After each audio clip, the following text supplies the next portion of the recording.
Le régiment des tirailleurs sénégalais. Et Faidherbe l'avait créé pour conquérir l'Afrique.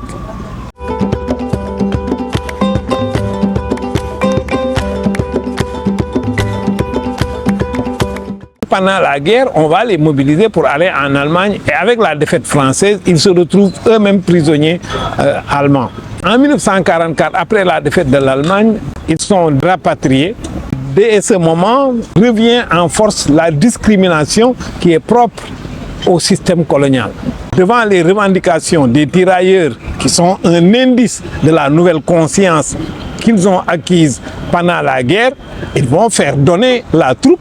Et la troupe même qu'ils vont donner, c'est d'autres tirailleurs qui vont être utilisés pour opérer le massacre.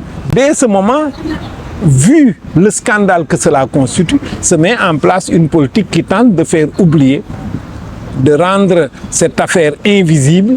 Mais puisque ça n'a pas marché, on a cherché à brouiller les pistes sur le nombre de morts, la condamnation de ce qu'on a appelé les meneurs, en les accusant d'être sous la solde de l'idéologie nazie, que leur conscience a été transformée pendant la période où ils étaient prisonniers.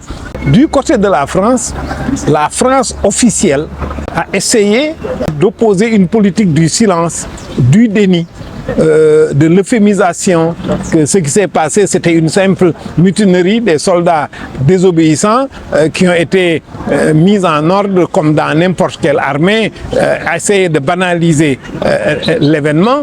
Mais au niveau des Africains, la bataille a été menée, principalement les militants de gauche qui eux ont dès les années 50 commémorer Thiaroye pour qu'on ne l'oublie pas.